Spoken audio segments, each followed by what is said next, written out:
Bab 1. Warisan yang tidak diingini. Langit malam menyelimuti lembah langit sunyi, sepi, hanya ditemani hembusan angin dingin yang melintas di antara pepohonan tua. Di tengah lembah yang dikelilingi tebing terjal, seorang pemuda duduk bersila di atas batu besar, matanya terpejam rapat. Peluh menitis dari dahinya. Namanya Ling Tian. Seorang anak yatim piatu yang dibesarkan oleh sebuah klan kecil yang sudah lama ditinggalkan zaman. Dia bukan siapa-siapa, tidak memiliki bakat luar biasa, tidak berasal dari darah bangsawan, dan tidak pernah dianggap penting. Namun malam itu, takdirnya berubah. Guruh berdentum. Langit tiba-tiba terbelah oleh kilatan cahaya ungu yang turun bagaikan pedang dari langit, menghentam tanah tepat di hadapan Ling Tian. Tanah bergoncang, dan dari retakan tanah itu, muncul sebuah batu hitam pekat sebesar kepala manusia, berdenyut seperti jantung. Ling Tian membuka matanya perlahan. Matanya bersinar samar, seolah sedang melihat sesuatu yang tak terlihat oleh orang biasa. Apa ini? Tanpa sadar, tangan kirinya bergerak, menyentuh batu tersebut. Sekelip mata, kesadarannya ditarik ke dalam pusaran gelap. Suara-suara bergema di telinganya, dalam bahasa purba yang tidak pernah diajarkan oleh sesiapapun. Gambar-gambar muncul dalam pikirannya. Peperangan di langit, makhluk gergasi jatuh dari angkasa, dan sosok-sosok berjubah hitam yang menghapus gunung hanya dengan satu tatapan. Dan di tengah semuanya, satu nama bergema kuat. Jurus nihil. Penghancur segala hukum. Ling Tian terjerit. Tubuhnya melayang, tertolak ke belakang dengan kekuatan hebat. Batu itu hancur menjadi debu dan menyerap masuk ke tubuhnya. Darah dari hidung dan telinga Ling Tian mengalir deras, namun matanya kini bersinar, tidak lagi redup seperti sebelumnya. Dia telah menjadi pewaris kepada sesuatu yang dunia sendiri berusaha lupakan. Beberapa hari kemudian, Ling Tian berjalan sendiri keluar dari lembah. Tiada siapa tahu apa yang berlaku di malam itu, namun sesuatu telah bangkit dalam dirinya. Sesuatu yang tidak dapat dikawal, tetapi juga tidak dapat dihentikan. Jika dunia ini dibina atas kekuatan dan peringkat, maka aku akan hancurkan sistem itu dan cipta satu yang baru. Pengembaraan pun bermula, seorang diri, tanpa guru, tanpa sekutu, hanya dengan kekuatan yang ingin dimusnahkan oleh dunia.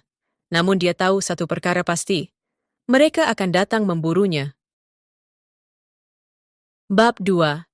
Jejak pertama di dunia luas. Langkah kaki Ling Tian membawa dirinya ke sebuah wilayah asing, kota hujan biru, sebuah kota kecil di perbatasan utara benua Xuanlong. Kota itu tampak damai, namun di balik ketenangannya tersembunyi pergolakan antara sekte-sekte kecil yang berebut wilayah dan kuasa. Ling Tian menatap bangunan-bangunan sederhana di kota itu. Wajahnya tenang, namun dalam hatinya bergolak. Ini kali pertama dia menjejakkan kaki ke dunia luar. Dengan kekuatan baru yang belum sepenuhnya difahami, dia menyadari betapa luasnya dunia yang terbentang di hadapannya. Di sebuah kedai teh yang terletak di persimpangan pasar, seorang lelaki tua dengan janggut putih duduk bersandar, mengamati orang ramai. Ketika matanya bertembung dengan Ling Tian, lelaki itu mengecilkan mata. Aura itu bukan dari dunia ini, gumamnya perlahan. Ling Tian memesan secawan teh dan duduk berhampiran. Beberapa saat kemudian, suasana damai itu dipecahkan oleh suara lantang. "Oi, orang tua! Sudah berapa kali kami bilang, jangan jual teh di sini tanpa izin, sekte api hijau." Sekelompok pemuda berpakaian hijau masuk ke dalam kedai. Salah seorang dari mereka menendang meja lelaki tua itu hingga terbalik. Orang ramai menunduk, takut memandang. Ling Tian berdiri perlahan. Suaranya dingin. "Kau tendang sekali lagi. Aku akan pastikan itu tendangan terakhir kau." Pemuda itu mendengus dan melayangkan pukulan. Tubuhnya melayang keluar menembusi jendela, pengsan sebelum sempat menjerit. Semua yang ada membisu. Pemuda-pemuda lain mundur, wajah pucat lesi. "Pi panggil penegak hukum sekte." Malam itu, nama Ling Tian mulai disebut-sebut. Sebagai pemuda misteri yang menumbangkan ahli sekte hanya dengan satu gerakan. Namun dari kejauhan, di atas bumbung bangunan, sepasang mata merah menatap tajam ke arah kedai teh.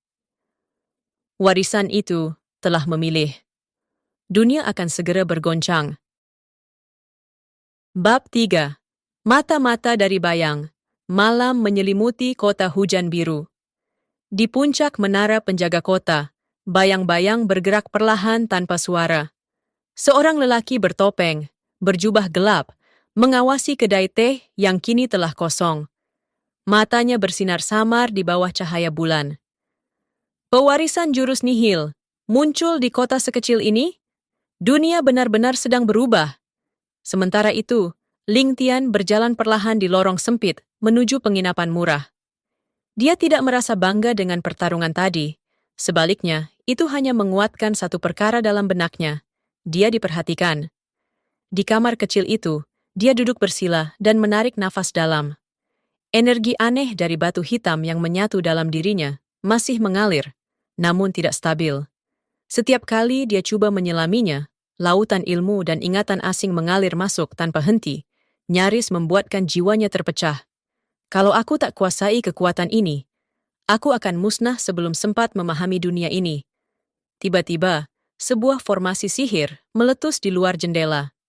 Bangunan penginapan bergegar. Dinding meledak, dan 3 sosok berjubah gelap muncul, melayang di udara. Salah seorang dari mereka menghunus pedang bersinar biru. Ling Tian, atas perintah Sekte Langit Kelam, kau ditangkap karena memiliki warisan terlarang. Ling Tian berdiri, matanya tenang, tapi dalam hatinya mendidih. Dia tahu, ini baru permulaan. Jika satu sekte tahu, yang lain pasti akan menyusul. Kau datang sebagai 3, pulanglah sebagai bayang. Dalam sekelip mata, dia menghilang. Bunyi dentuman, raungan tenaga, dan jeritan mengisi malam. Orang ramai hanya melihat langit bergegar, dan kilat ungu yang membelah awan. Ketika segalanya reda, hanya satu sosok tinggal di atas runtuhan penginapan. Ling Tian, berdiri di antara abu dan reruntuhan. Aku tidak akan tunduk. Kalian yang akan tunduk padaku. Bab 4. Bayangan yang mengintai. Keesokan paginya, kota hujan biru sunyi seperti tanah perkuburan.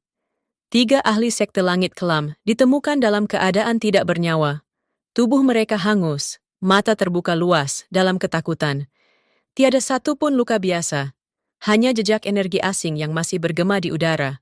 Orang-orang mulai berbicara. Nama Ling Tian tersebar lebih cepat daripada api yang membakar padang kering. Dia membunuh 3 ahli sekte, tanpa senjata. Konon katanya, dia mewarisi jurus terlarang dari zaman purba.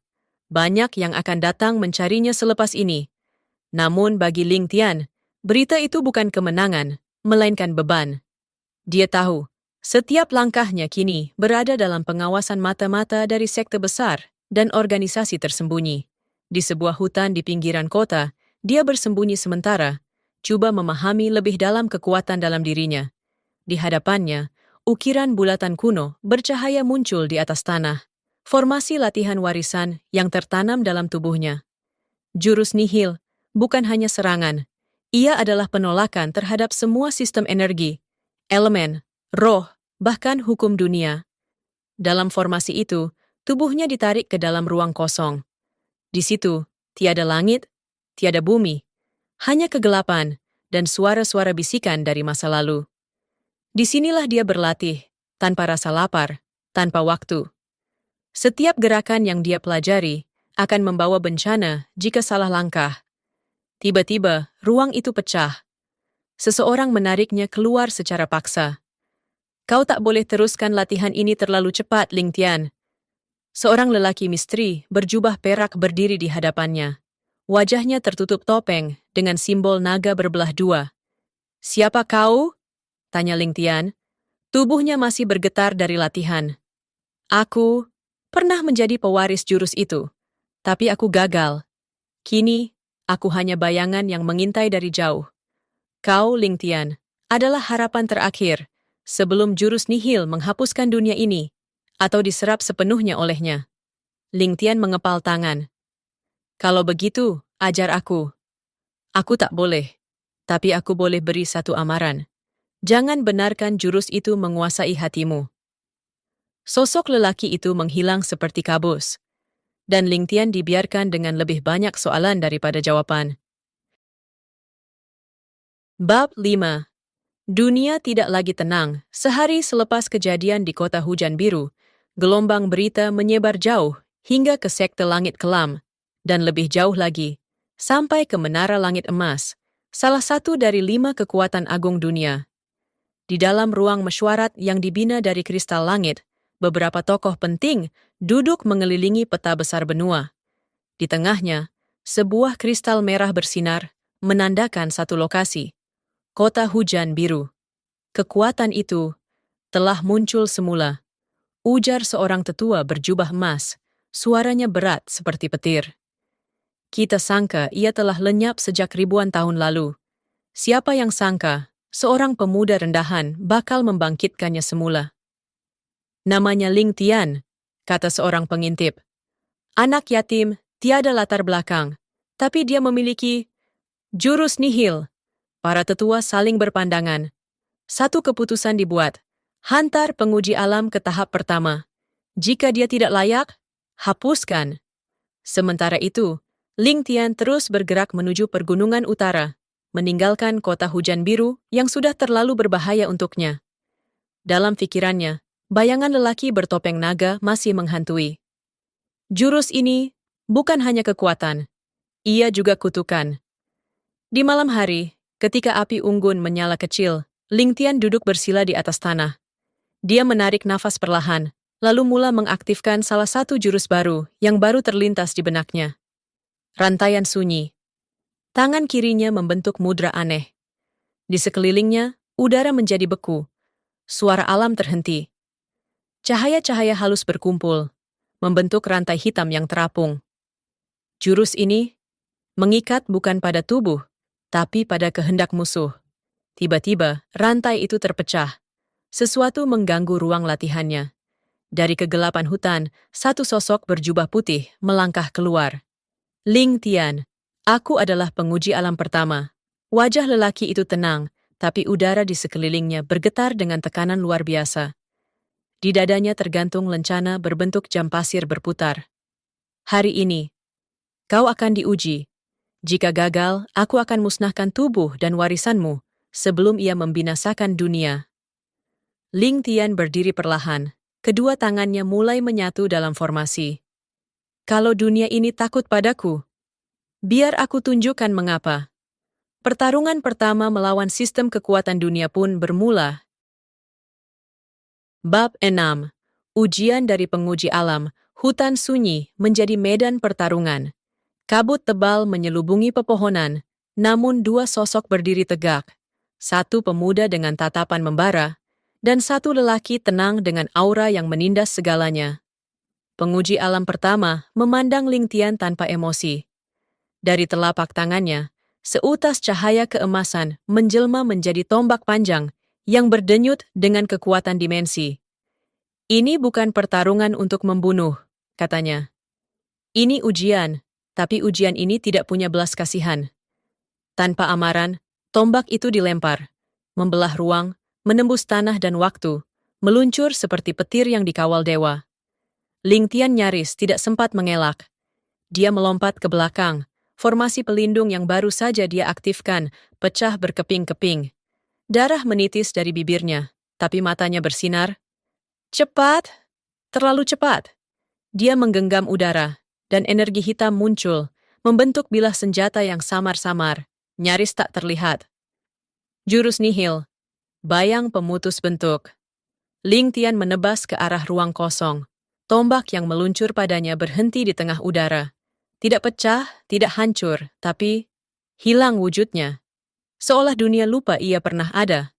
Penguji alam terdiam. Dia berjaya memutuskan kesinambungan hukum fisikal.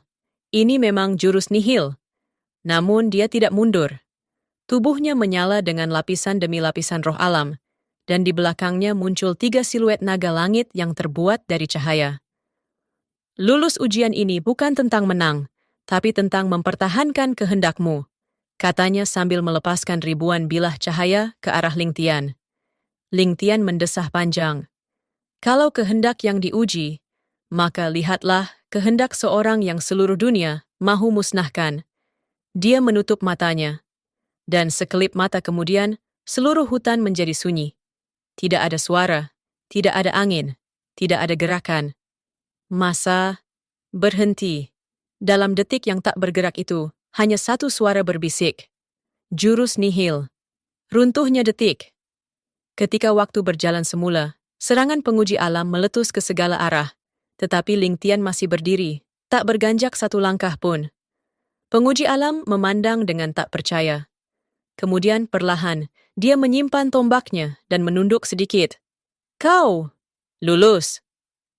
Dari celah awan malam, sosok-sosok lain mengintai. Sebahagiannya menggeleng, sebahagiannya tersenyum. Dia bertahan, dan kini, dunia benar-benar perlu bersiap. Bab 7. Tanda di langit. Beberapa hari selepas pertarungan dengan penguji alam pertama, langit di atas benua Xuanlong berubah. Awan-awan tebal bergulung dalam pusaran besar, dan di tengahnya muncul simbol purba yang bersinar keemasan, simbol nihil. Seluruh sekte besar, klan kuno, dan organisasi bayangan menyadari makna di sebalik fenomena itu. Itu panggilan kepada semua penjaga alam. Warisan jurus nihil telah aktif sepenuhnya. Di sebuah gunung bersalji, seorang wanita bermata perak membuka matanya setelah bertapa selama 1000 tahun. Dia muncul juga akhirnya. Aku telah tunggu terlalu lama, Ling Tian. Di sisi lain, Ling Tian kini berada di kaki Gunung Huoji, wilayah yang dikenal sebagai pusat latihan bagi para ahli sihir elemen. Di sana, tersembunyi perpustakaan Arka Purba, satu-satunya tempat yang mungkin menyimpan catatan tentang asal-usul jurus nihil. Namun, untuk memasukinya, dia harus melewati ujian 5 elemen yang hanya boleh dilakukan oleh mereka yang mampu menyatukan tenaga unsur dalam keseimbangan sempurna. Di hadapan pintu batu purba, 5 obor menyala, masing-masing mewakili api, air, angin, tanah, dan petir. Aku tak perlu menguasai semua elemen, gumam Ling Tian. Aku hanya perlu menunjukkan bahwa jurus nihil tidak tunduk pada mana-mana. Dia duduk bersila, mengaktifkan tenaga dalam tubuhnya. 5 obor menyala terang dan mula berputar di sekelilingnya, mencoba memaksa unsur masuk ke dalam tubuhnya. Tapi di saat itu, sesuatu yang ganjil berlaku. Kelima-lima elemen tertolak. Mereka tak mampu menembusi lingkaran energi hitam yang melindungi jiwanya. Jurus nihil menolak kewujudan semua sistem elemen. Tapi aku akan gunakannya untuk memahami mereka semua. Ling Tian mengangkat tangan. Dalam sekelip mata, kelima-lima unsur menyatu di atas telapak tangannya. Tidak melalui asimilasi, tetapi melalui penolakan seimbang. Pintu batu itu terbuka perlahan. Di dalamnya, cahaya samar menyinari rak-rak kuno yang menyimpan gulungan berusia ribuan tahun. Namun, sebelum dia sempat melangkah masuk, Ling Tian, suara wanita lembut, tetapi setiap kata mengandung kekuatan yang hampir menghentikan detakan jantungnya. Di hadapannya, berdiri sosok wanita berjubah putih, rambut perak menjuntai, mata seperti cermin langit. Aku Mei Yun, penjaga terakhir dari era awal jurus nihil. Bab 8. Penjaga dari era awal di dalam ruang sunyi. Perpustakaan Arka Purba, Mei Yun berdiri tanpa bergerak. Aura yang mengelilinginya seolah bukan milik dunia ini, tenang namun menakutkan. Ling Tian merasakan tekanan yang berat. Bukan dari kekuatan fisikal, tetapi dari resonansi roh, seakan-akan jiwanya sedang diteliti dari dalam. Kau telah membuka 5 unsur dengan penolakan total. Itu hanya dilakukan oleh 1 orang sebelum ini, kata Mei Yun perlahan. Dan orang itu membinasakan separuh langit. Ling Tian diam, tapi matanya tak berganjak. Aku bukan dia, tapi aku akan gunakan kekuatan ini dengan kehendakku sendiri. Mei Yun melangkah perlahan ke arah rak batu di tengah perpustakaan. Jari-jarinya menyentuh gulungan berselubung segel emas. Ini adalah catatan terakhir tentang lingkaran nihil, bentuk tertinggi dari jurus yang kau warisi. Tapi, untuk memahaminya, kau harus melepaskan keinginan duniawimu. Dia menyerahkan gulungan itu kepada Ling Tian, tetapi sebaik tangan pemuda itu menyentuhnya, Gelombang energi hitam meletus dari dalam tubuhnya, membentuk simbol pusaran yang berputar perlahan di atas kepalanya. Dia lebih cepat daripada yang kami jangka, bisik Meiyun, wajahnya sedikit cemas. Apa maksudmu? Tanya Ling Tian. Lingkaran nihil adalah hidup. Ia memiliki kesedaran. Dan sekarang, ia tahu kau adalah kapal barunya. Jika kau tidak berhati-hati, kau tidak akan menguasainya. Ia yang akan menguasai kau. Tiba-tiba, seluruh perpustakaan bergegar. Segel pelindung terhempas. Dari luar, puluhan sosok berjubah kelabu masuk dengan langkah cepat. Mata mereka bersinar ungu. Tanda mereka dikuasai oleh sekte penghapus cahaya. Golongan fanatik yang percaya bahwa jurus nihil harus dibebaskan sepenuhnya untuk menghapus semua ciptaan. Serahkan pewaris, jerit ketua mereka. Biarkan lingkaran nihil kembali kepada takdirnya. Meiyun segera menarik keluar pedang panjang dari balik jubahnya. Mata peraknya bersinar. Ling Tian, waktunya kau memilih, bertahan sebagai manusia, atau menjadi kekosongan itu sendiri. Ling Tian berdiri. Matanya memandang satu persatu musuh yang masuk, dan dia mengepalkan tangan. Kalau ini kehendak langit, maka langit harus belajar tunduk. Bab 9. Kebangkitan lingkaran nihil. Bersama dentuman petir dan angin kencang yang menggila di luar perpustakaan Arka Purba. Pertarungan besar pun meletus. Meiyun menerjang ke depan. Gerakan pedangnya seperti tarian cahaya yang memotong segala yang coba mendekati. Ling Tian berdiri di tengah kekacauan itu, menggenggam gulungan kuno yang masih bergetar di tangannya. Lingkaran nihil. Hidup. Tapi apakah ia musuhku atau bahagianku? Salah satu anggota sekte penghapus cahaya menyerbu ke arahnya. Mata ungu berkilat, tombak di tangan menyambar seperti halilintar. Ling Tian tidak mengelak, sebaliknya, dia membuka gulungan itu dan membiarkan simbol-simbol kuno bercahaya di udara. Anggota sekte itu berhenti di tempat, tubuhnya membeku di udara, lalu lenyap. Tidak meletup, tidak pecah, hanya hilang seolah-olah dia tidak pernah wujud. Meiyun memandang dengan cemas. Kau sudah mula membukanya. Aku tak punya pilihan, jawab Ling Tian, suaranya berat. Simbol di langit perlahan berputar lebih cepat. Dari tubuh Ling Tian, bayang-bayang gelap terbentuk dan bergerak mengikut pergerakannya sendiri, seperti entiti kedua yang terpisah dari dirinya. Itu pantulan dari jiwamu, bisik Meiyun. Lingkaran nihil sedang mencipta kau yang lain. Pertarungan menjadi semakin ganas. Meiyun ditekan dari 3 arah, sementara Ling Tian kini dikelilingi bayangan hitam dan putih. Unsur-unsur realiti dan kekosongan mulai bertarung dalam tubuhnya sendiri. Tiba-tiba, suara dari dalam jiwanya terdengar jelas. Ling Tian, kau boleh menolak dunia atau menelannya. Dan saat itulah, mata ketiga muncul di dahinya. Mata hitam pekat, tanpa cahaya, namun memantulkan seluruh perpustakaan seolah-olah ia cermin ilusi. Aku akan menelannya, tapi dengan kehendakku sendiri. Dengan satu langkah, dia muncul di hadapan ketua sekte. Tanpa senjata, tanpa formasi, hanya jari telunjuk yang dia angkat. Hancur. Ketua sekte terhempas ke belakang sejauh puluhan meter, tubuhnya hilang bentuk. Sebelum akhirnya diam, bukan mati, tapi seperti ditulis semula keluar dari dunia ini. Semua musuh terhenti. Mereka melihat Ling Tian, dan untuk sesaat, mereka tidak melihat seorang manusia. Mereka melihat kekosongan yang memiliki kehendak.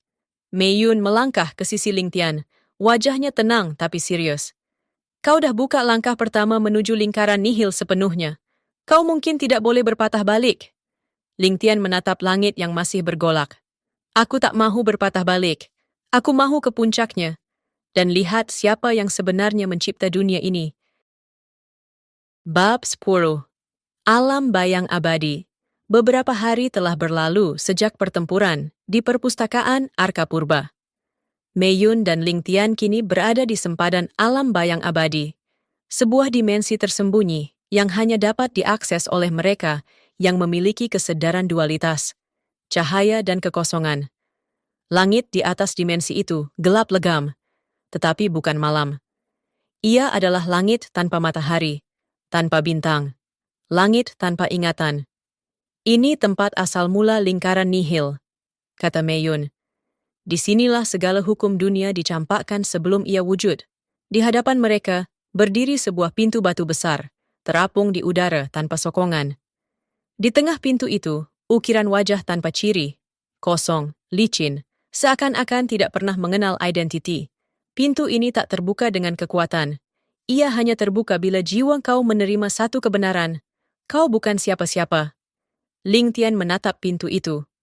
Dalam fikirannya, bergema bayangan masa lalu, rumah yatim, rakan-rakan yang dikhianati, sekte-sekte yang menolaknya karena dia tak punya darah bangsawan atau warisan ilahi. Dia menutup matanya dan buat pertama kalinya melepaskan semua nama dan kenangan. Pintu itu terbuka sendiri, dan di baliknya, kosong.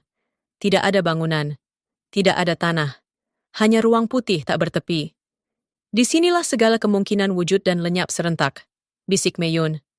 Tapi sebelum mereka dapat melangkah jauh, satu suara bergema dari segala arah.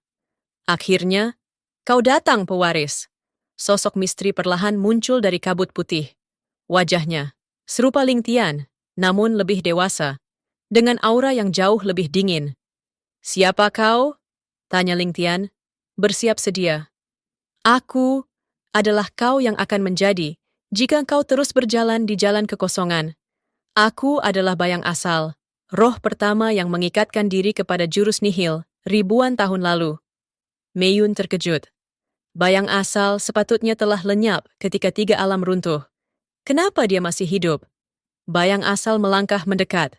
Kerana dunia memerlukan keseimbangan. Setiap pewaris mesti hadapi aku. Jika kau kalah, aku akan gantikan tempatmu di reality. Kalau begitu, mari selesaikan ini, kata Ling Tian. Aura hitam mulai berputar di sekelilingnya, bergabung dengan cahaya samar di dalam tubuhnya. Pertarungan antara realiti dan kemungkinan pun bermula. Bab 11. Cermin kewujudan, dua sosok, Ling Tian dan bayang asal, berdiri bertentang mata dalam kekosongan mutlak alam bayang abadi. Tiada tanah, tiada langit. Hanya kehendak yang memisahkan antara lenyap dan wujud. Bayang asal membuka langkah dahulu. Dia tidak menyerang seperti pendekar, tetapi dengan niat, dan setiap niatnya menjadi kenyataan. Gugur. Tubuh Ling Tian mula mereput di bahagian bahu. Dagingnya luluh bagai debu. Tapi Ling Tian tidak panik. Dia mengangkat tangan, dan dari luka itu, dagingnya tumbuh semula. Bukan daging biasa, tetapi daging yang diperbuat dari cahaya dan gelap secara serentak. Kau boleh menghapus, tapi aku telah belajar mencipta semula. Dia mengaktifkan lingkaran nihil. Pusaran simbol di belakang punggungnya kini berpusing dalam dua arah. Satu menghapus, satu menghidupkan. Gelombang kuasa meledak dari keduanya, menyentuh dan mengubah struktur ruang di sekitar. Kabut putih retak, dan dari celahnya muncul bayang-bayang memori. Masa silam Ling Tian, semua ketakutannya, dendamnya, cintanya, keraguannya. Bayang asal tertawa kecil. Kau pikir kau boleh kalahkan aku dengan ingatan? Aku dibentuk dari semua itu. Dia memanipulasi memori itu menjadi senjata. Sosok ayah angkat Ling Tian yang pernah mengkhianatinya muncul dan menyerang, diikuti oleh sahabat-sahabat lama yang berubah menjadi makhluk gelap. Ling Tian hampir tergelincir. Suaranya berat. Kalau aku terima kekosongan, berarti aku juga harus terima semua luka yang membentukku. Dia membuka dadanya, membiarkan serangan itu menembus. Tapi tubuhnya tidak hancur. Sebaliknya, luka itu menyatu dan menguatkan pusaran simbol di belakangnya. Dengan satu raungan, dia melepaskan teknik baharu. Jurus nihil, cermin kehendak. Sebuah cermin raksasa terbentuk, memantulkan bayang asal sendiri, dan pantulan itu membeku, memaku gerakan bayang asal di tempat. Kau wujud kerana aku belum lengkap. Tapi sekarang, aku terima semua sisi diriku, baik dan buruk. Cermin itu pecah, dan bersama itu, bayang asal juga lenyap. Serpihannya menyatu kembali ke dalam jiwa Ling Tian. Meiyun yang menyaksikan segalanya menunduk perlahan. Dia menyatu dengan ketidaksempurnaan. Satu langkah menuju pencerahan mutlak. Dari kejauhan, dimensi lain bergetar. Di kedalaman alam ketujuh, para dewa purba membuka mata mereka, dan salah satu daripada mereka berbisik, "Pewaris sudah memasuki tahap pembalik kehendak. Dunia akan bergoncang." Bab 12. Dewa Purba yang tertidur. Di puncak dimensi tertinggi yang diketahui, alam ketujuh, terletak sebuah menara kristal yang tak berpenghujung. Ia tidak berpijak di atas bumi, tidak menjulang ke langit. Ia hanya ada, terapung antara masa dan takdir. Di dalamnya, terdapat 7 takhta kosmik, masing-masing dihuni oleh makhluk agung yang dipanggil sebagai Dewa Purba. Makhluk-makhluk ini bukan lahir dari ciptaan, tetapi dari konsep, wujud, hukum, masa, kehendak, kekacauan, keseimbangan, dan nihil. Salah satu takhta, yang selama ini kosong beribu tahun, kini bergetar. Takhta nihil. Dia telah masuk ke alam bayang, dan dia menang, ujar Dewa Kehendak, suaranya seperti ribuan gema yang bersatu. Dewa Keseimbangan mengangkat tangannya. Di dalamnya muncul image Ling Tian yang kini bertapa di sebuah ruang sunyi. Tubuhnya dikelilingi serpihan bayang-bayang yang menyatu dengan cahaya samar. Jika dia terus naik, takhta nihil akan kembali penuh, dan kita tidak boleh biarkan itu berlaku. Dewa Kekacauan ketawa besar, api menyala di tubuhnya yang tak berbentuk. Biarkan dia datang. Sudah lama dunia ini terlalu membosankan. Akhirnya, pewaris yang mampu menggoncang hukum dunia. Namun Dewa Masa, yang selama ini diam, akhirnya bersuara. Aku telah lihat 3 kemungkinan masa depan. Dalam 2 darinya, dunia ini hancur. Dalam 1 darinya, dia menjadi sesuatu yang tak dapat dikawal. Para dewa memandang satu sama lain. Keputusan perlu dibuat. Kita akan hantar utusan hukum. Biar dia nilai sendiri. Adakah Ling Tian layak menyentuh takhta nihil, atau harus dilenyapkan? Di sisi Ling Tian, tubuhnya kini dalam keadaan separa meditatif.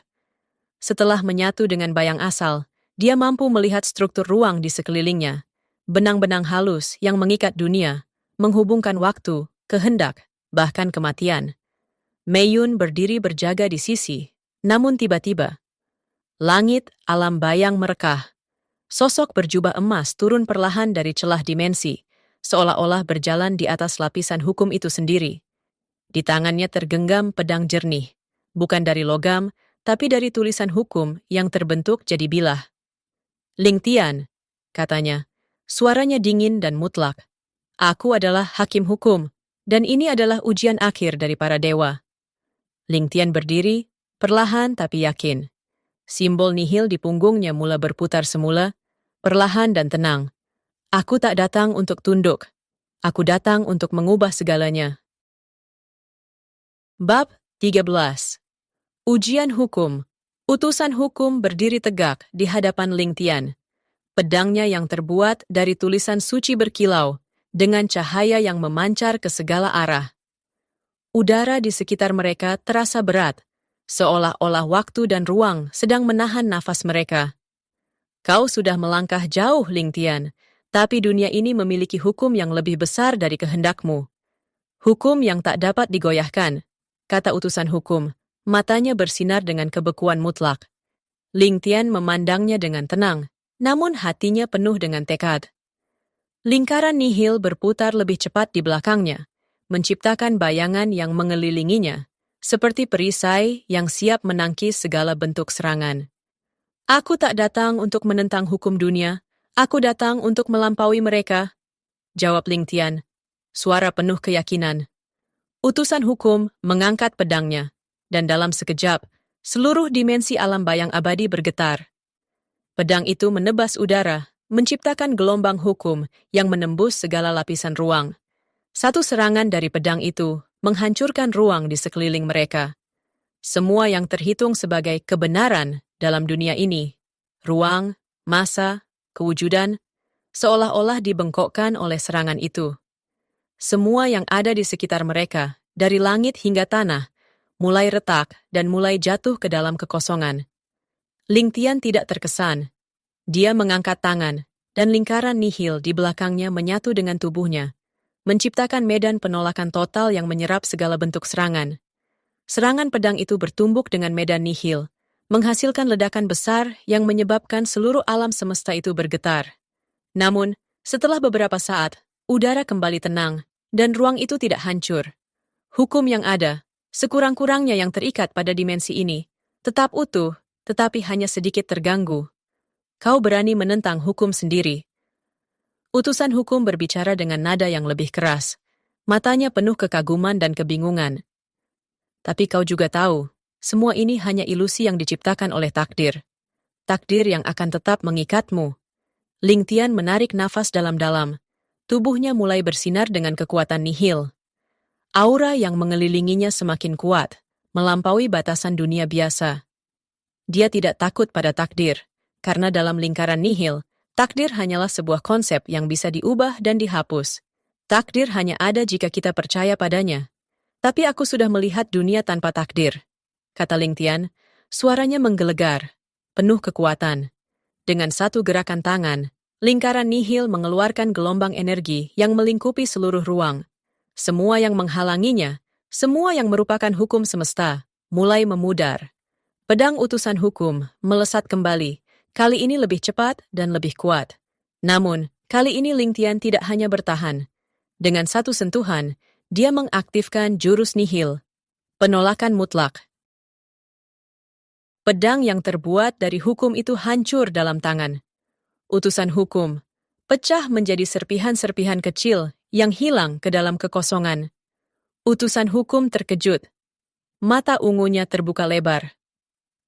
Apa yang kau lakukan? Tanyanya dengan suara yang penuh ketakutan. Ling Tian mengangkat kedua tangannya, dan seluruh kekuatan lingkaran nihil dipusatkan pada satu titik. Di hadapan mereka, sebuah lubang hitam terbuka, menarik segala hal, termasuk hukum itu sendiri, ke dalamnya. Aku bukan musuh hukum, tapi aku adalah penolaknya, kata Ling Tian dengan tegas. Utusan hukum meronta-ronta, berusaha mempertahankan wujudnya, tapi semakin dia melawan, semakin banyak dirinya tertarik ke dalam lubang hitam itu. Tak lama kemudian, seluruh sosoknya lenyap. Ruangan itu kembali tenang, dan Ling Tian berdiri dengan tenang. Tubuhnya bersinar dengan cahaya gelap dan terang yang bersatu. Lingkaran nihil kini bersinar lebih terang, menandakan bahwa Ling Tian telah melampaui ujian pertama dari para dewa. Mei Yun yang menyaksikan dari jauh, menghela nafas lega. Kau melampaui mereka semua. Kau benar-benar pewaris yang tak terduga. Ling Tian menatap takhta kosong yang pernah dihuni oleh Dewa Nihil. Takhta itu kini miliknya. Ini bukan kemenangan untukku. Ini hanya permulaan, katanya. Bab 14. Rahasia di dalam Gunung Tianshu. Ling Tian dan Mo Xuan melangkah melewati gerbang batu yang menjulang tinggi, memasuki wilayah Gunung Tianshu. Begitu mereka melewati ambang batas, udara di sekitar mereka berubah drastis, terasa lebih berat, lebih purba, dan dipenuhi dengan energi yang tidak berasal dari dunia ini. Dinding-dinding gua di dalam gunung berkilauan dengan cahaya biru samar, seolah-olah ada aliran energi yang mengalir di dalamnya. Setiap langkah yang mereka ambil menggema, memberi kesan bahwa tempat ini telah lama ditinggalkan, tetapi tetap mengandung kehidupan yang tersembunyi. Mo Xuan menyentuh salah satu dinding batu. Aku bisa merasakan resonansi di sini. Seolah-olah gunung ini sendiri adalah makhluk hidup. Ling Tian tidak menjawab. Ia lebih fokus pada sesuatu yang ada di depan mereka. Sebuah lorong panjang dengan pilar-pilar kuno di kedua sisinya. Di ujung lorong itu, samar-samar terlihat sebuah altar batu yang dipenuhi ukiran aneh. Ketika mereka mendekat, Ling Tian tiba-tiba merasakan sesuatu. Gema suara yang berbisik di dalam pikirannya. Kau akhirnya datang. Pewaris kekuatan terlarang. Ling Tian terhenti. Matanya membelalak, menyadari bahwa suara itu tidak berasal dari dunia luar, tetapi dari dalam dirinya. Mo Xuan menyadarinya. Kau mendengarnya juga, bukan? Ling Tian mengangguk perlahan. Suara itu, siapa pemiliknya? Tiba-tiba, altar di depan mereka bergetar, dan bayangan seorang pria berjubah panjang muncul dari dalam batu. Wajahnya tidak terlihat jelas, tetapi aura yang dipancarkannya sangat luar biasa, seolah ia adalah makhluk yang melampaui manusia biasa. Mo Xuan segera mengambil sikap waspada, tetapi sosok itu tidak menunjukkan tanda-tanda menyerang. Sosok itu berbicara, suaranya bergema di seluruh gua. Kalian telah melangkah ke tanah terlarang. Jika kalian ingin memahami kekuatan kalian, kalian harus membuktikan diri. Ling Tian mengepalkan tangannya. Buktikan diri bagaimana? Tiba-tiba, altar batu itu terbelah menjadi dua, memperlihatkan sebuah pusaran hitam pekat di bawahnya. Masuklah ke dalam celah alam. Hanya mereka yang bertahan dari ujiannya, yang pantas mengetahui kebenaran. Angin kencang berputar di sekitar pusaran itu. Ling Tian menatapnya dalam diam, lalu beralih pada Mo Xuan. Mo Xuan menghela napas. Sepertinya kita tidak punya pilihan. Tanpa ragu, Ling Tian melompat ke dalam pusaran. Dunia di sekelilingnya langsung berubah. Ia kini berada di dalam ruang kosong tanpa batas, dipenuhi bintang-bintang yang berputar di sekelilingnya. Tetapi sebelum ia bisa memahami apa yang terjadi, tiba-tiba, sesosok bayangan yang menyerupai dirinya sendiri muncul di depannya. Namun, ada sesuatu yang berbeda.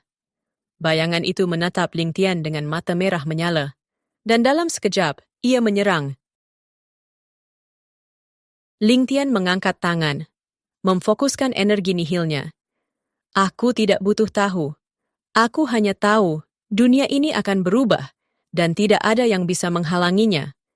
Dengan satu gerakan, Ling Tian melancarkan jurus nihil, penghapusan total. Gelombang energi hitam meluncur menuju utusan kekacauan, membelah ruang dan waktu di sekitarnya. Namun utusan kekacauan hanya tertawa dan mengangkat tangannya, menciptakan gelombang kaos yang memukul balik serangan itu.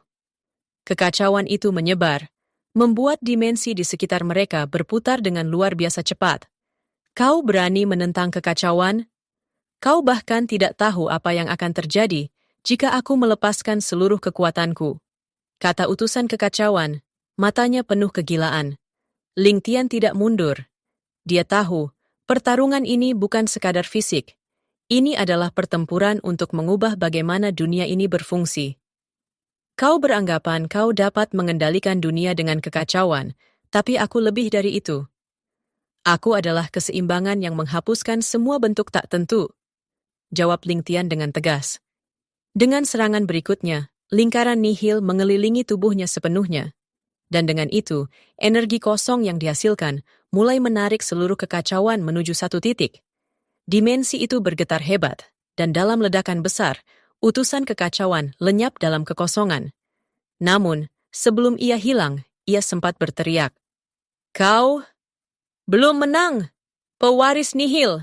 Ada lebih banyak dari kami, dan kami akan menghancurkanmu. Ling Tian berdiri, tubuhnya masih bersinar dengan energi nihil. Namun matanya penuh tekad. Jika kekacauan datang, aku akan menghapusnya. Jika hukum datang, aku akan menolaknya. Ini adalah dunia baru, dan aku akan menjadi penguasa yang menulisnya. Bab 15. Pusat Konspirasi Dewa-Dewa Purba. Setelah kemenangan melawan utusan kekacauan, Ling Tian kini semakin mendalam memasuki dimensi alam bayang abadi, di mana ruang dan waktu tidak lagi berfungsi seperti yang biasa dia kenal. Lingkaran nihil kini berputar dengan lebih kuat, menggantikan segala hukum, dan memanifestasikan kekuatan tak terhingga yang mengalir melalui dirinya. Namun, meskipun telah mengalahkan beberapa utusan dari para dewa, Ling Tian merasakan ada sesuatu yang lebih besar, lebih gelap, yang sedang mengintai di balik tabir.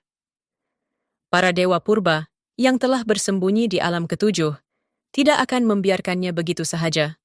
Mereka tahu dia telah mencapai takhta nihil, dan itu mengancam kestabilan seluruh dunia yang mereka kendalikan selama ribuan tahun. Ling Tian berdiri di hadapan gerbang takhta nihil, sebuah gerbang purba yang tidak hanya menghubungkan alam bayang abadi, tetapi juga menjadi gerbang yang menuju pusat segala kemungkinan. Dalam suasana yang sunyi ini, hanya ada satu suara yang memecah kesunyian. Mei Yun, yang berdiri di belakangnya, mengamati dengan cemas. Ling Tian, kata Mei Yun dengan suara yang lebih rendah. Para dewa purba pasti tidak akan membiarkan kau mengambil alih takhta nihil begitu saja. Mereka adalah pengawal keseimbangan dunia ini. Ling Tian menoleh padanya dengan tenang, matanya penuh dengan keyakinan. Dunia ini tidak memerlukan keseimbangan yang dikendalikan oleh mereka.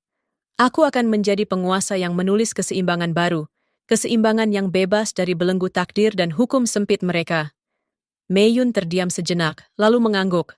Dia tahu tidak ada yang dapat menghentikan tekad Ling Tian sekarang. Takhta nihil telah memilihnya, dan dia telah melewati ujian demi ujian untuk mencapai tahap ini. Namun, sebelum mereka dapat melangkah lebih jauh, dimensi itu bergetar. Bab 16. 7 takhta, 7 dewa. Langit alam ketujuh berubah menjadi darah. Awan bergulung-gulung, langit terbelah, dan 7 kilatan cahaya jatuh dari puncak semesta. Ketujuh-ketujuhnya adalah sosok yang menjulang. 7 dewa purba, makhluk abadi yang telah memerintah hukum dan realiti sejak terciptanya dunia. Mereka berdiri mengelilingi lingkaran kosmik, pusat tatanan semesta. Setiap dewa memegang simbol kekuasaan, dewa keseimbangan, membawa tombak sempurna, penstabil hukum. Dewa masa menggenggam jam abadi yang mengawal arus masa dan nasib. Dewa kekacauan memegang obor gila, membakar batas realiti. Dewa wujud yang kini telah ditewaskan, dulunya pemegang cermin ciptaan. Dewa ketiadaan bertudung kabus hitam, membawa buku kosong. Dewa suara, tubuhnya terbentuk dari gema dan bunyi, dengan harpa langit. Dewa takdir, pemegang benang dunia, pengikat segala kehidupan. Ling Tian, seru dewa takdir dengan suara bergema dari 7 arah. Kau telah melangkah terlalu jauh. Dunia ini bukan milik satu makhluk, ia milik keseimbangan kami. Ling Tian berdiri teguh di hadapan mereka, dikelilingi oleh lingkaran nihil yang kini berputar hingga ke langit. Rambutnya terurai, mata bersinar gelap terang, gabungan kekosongan dan wujud yang tidak lagi dapat ditafsir oleh makhluk biasa. Kalian bicara tentang keseimbangan, tapi selama ini, kalian hanyalah penjaga penindasan, balasnya. Aku tidak mahu kuasa, aku mahu kebebasan untuk semua makhluk. Tiba-tiba, dewa keseimbangan menyerang terlebih dahulu. Tombak sempurna membelah ruang, mencipta garis absolut yang menandakan kebenaran mutlak. Tapi Ling Tian mengangkat tangannya dan jurus baru dilepaskan.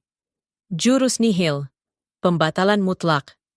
Cahaya tombak itu pudar begitu sahaja, dan dewa keseimbangan terdorong ke belakang. Tidak pernah sekalipun dalam sejarah dia melihat hukum yang dia tegakkan dipadam dalam sekelip mata. Dewa kekacauan ketawa gila. Ha, ha, ha.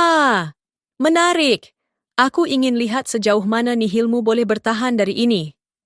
Dia melemparkan obor gila ke langit, dan langit terbakar, mengeluarkan petir hitam yang menyambar semesta. Dimensi mulai koyak. Ruang dan waktu bertindih, dan segala bentuk logik runtuh. Namun Ling Tian tidak mundur.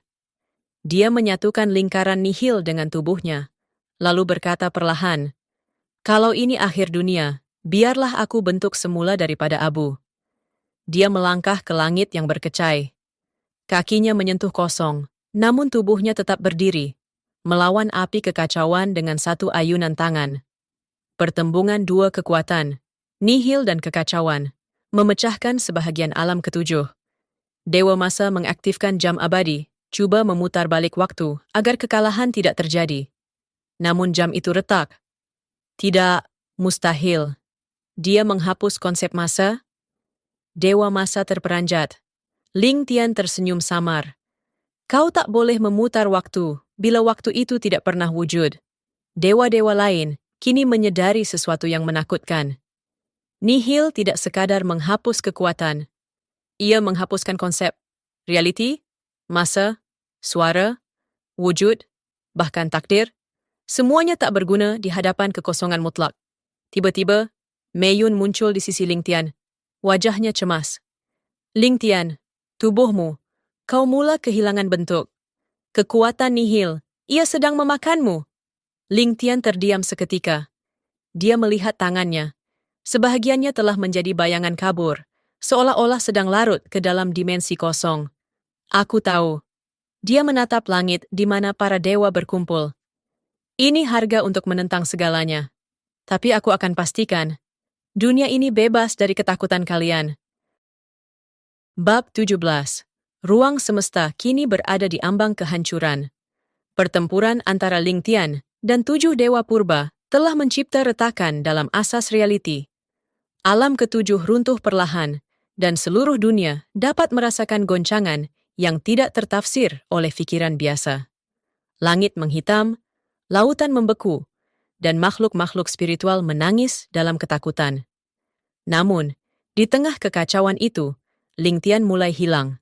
Sebahagian wajahnya telah larut menjadi cahaya kelabu kosong. Tubuhnya bergetar antara bentuk dan tiada, seolah-olah jiwanya ditarik keluar dari realiti. Dia berdiri sendirian di hadapan kekuatan tertinggi alam, dan diburu oleh harga kekuatan nihil yang terlalu besar untuk ditanggung oleh manusia biasa. Kau akan lenyap, Ling Tian, bisik Mei Yun yang kini menahan air mata. Kau bukan lagi manusia, bahkan bukan makhluk. Ling Tian menatap tangannya yang hampir hilang. Setiap detik yang berlalu, dirinya semakin tenggelam dalam kekosongan mutlak.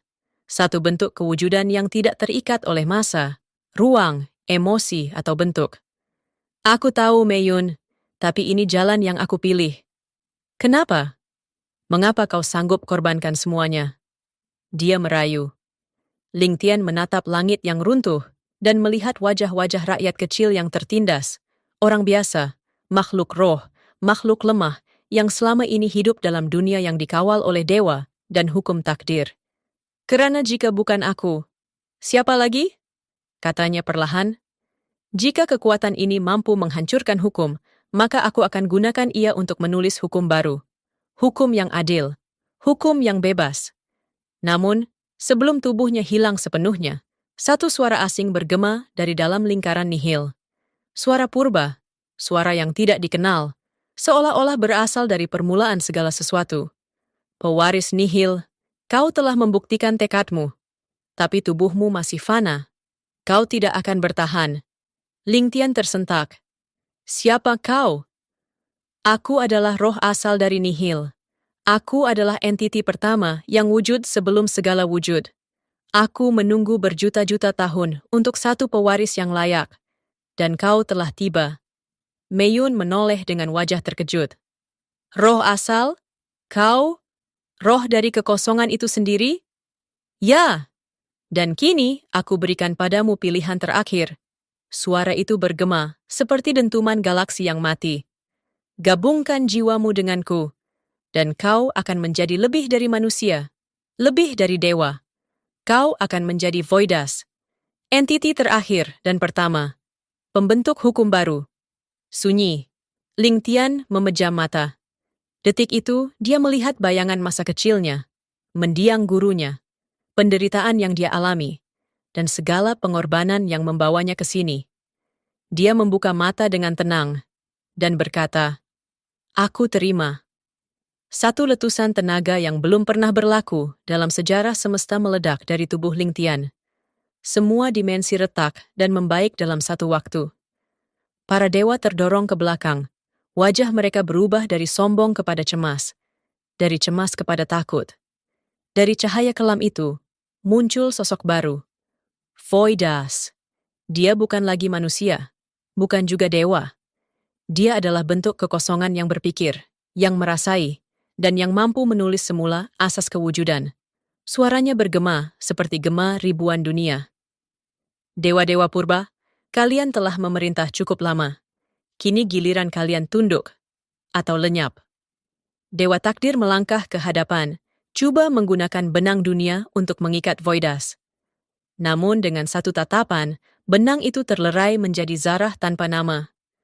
Dewa suara coba menyanyikan melodi kehancuran, tapi suara itu tidak dapat wujud di hadapan makhluk yang mengawal definisi bunyi. Dewa ketiadaan, satu-satunya yang sepadan dengan kekosongan, berdiri tegak. Kau telah menjadi sesuatu yang tidak dapat ditafsir oleh kami.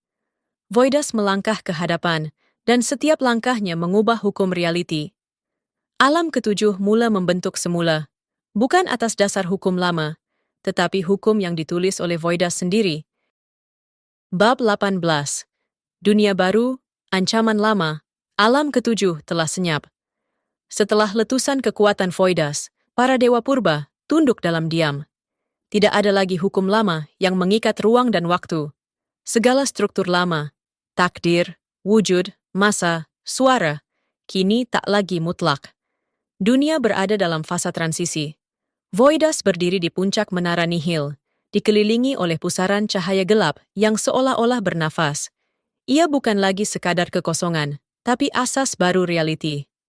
Di bawahnya, Meiyun, yang kini menjadi satu-satunya manusia biasa yang masih bersamanya, memerhati dalam kekaguman dan kegusaran. Dia dapat merasakan, meskipun Ling Tian masih hidup di dalam Voidas, sesuatu sedang berubah. Ling Tian, bisiknya. Kau masih ada di dalam sana, bukan? Voidas menoleh, suaranya dalam dan tenang. Aku adalah dia, tapi juga lebih dari dia. Jangan takut, Meiyun. Aku belum lupa janji kita. Voidas mula menyebarkan kekuatannya ke seluruh penjuru dunia, membuka semula pintu antara alam, menyambungkan dunia roh, manusia, dan makhluk-makhluk langit. Hukum lama mula runtuh satu demi satu, dan makhluk-makhluk yang selama ini tersembunyi atau tertindas mula muncul. Rakyat bayang, makhluk dari dimensi masa lalu. Suku Ether, pengembara di antara suara dan nyawa. Anak-anak kosong, ciptaan dunia sebelum dunia. Mereka datang, tidak sebagai penakluk, tetapi sebagai penyokong. Dunia baru mula terbina. Dunia tanpa dewa, tapi penuh potensi tak terbatas. Namun, di balik semua itu, ada yang terbangun. Jauh di hujung ruang asal, tempat di mana bahkan Voidas tidak menjejak, terdapat satu entiti kuno yang telah lama disegel sebelum lahirnya hukum-hukum dunia. Ia bukan dewa. Ia bukan makhluk. Ia adalah sisa pertama. Serpihan dari kesalahan penciptaan asal, satu kesilapan yang telah dipadam oleh dewa-dewa purba dari sejarah. Namun kini, dengan lenyapnya hukum lama, segel terhadap entiti itu mula retak.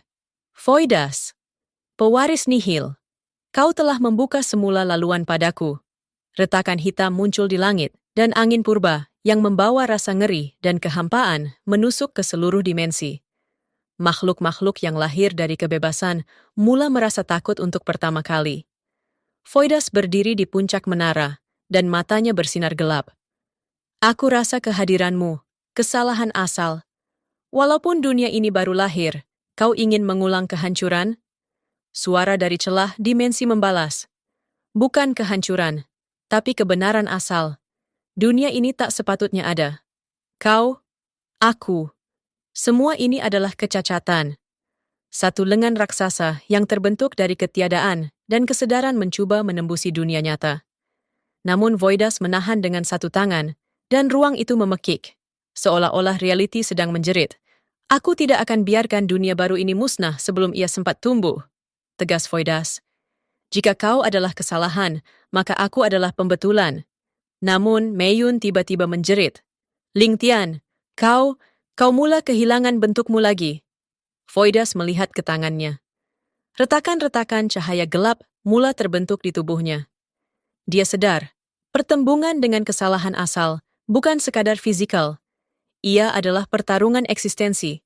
Yang kalah akan dipadam sepenuhnya dari segala dimensi, dari ingatan, dari kemungkinan.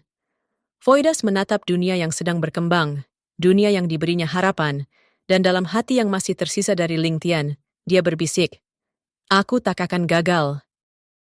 Bab 19. Pertarungan eksistensi, langit retak.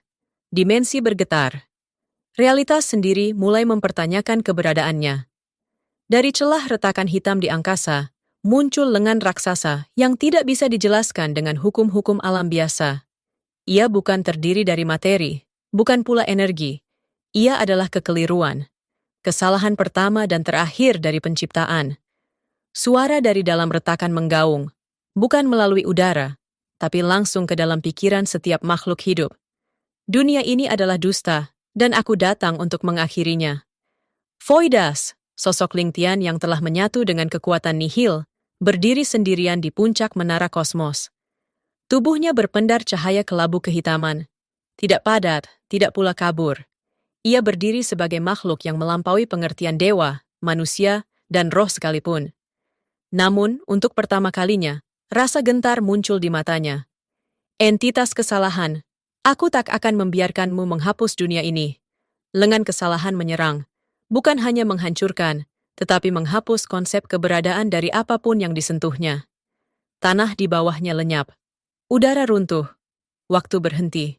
Voidas mengangkat tangannya, dan dari dirinya muncul lingkaran nihil ganda. Dua lapisan kekosongan yang berputar berlawanan arah, menciptakan perisai yang mampu menghapus hukum kesalahan itu sendiri. Dua kekuatan bertabrakan. Gelombang kejutnya membuat alam-alam minor meledak, makhluk-makhluk spiritual tercerai-berai, dan dunia menjadi senyap. Di tempat lain, Meiyun berlutut sambil menahan sakit.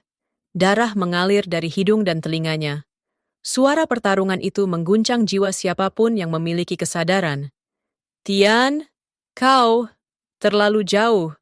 Di tengah pertempuran, suara dari dalam retakan kembali menggema. Voidas, kau adalah anomali.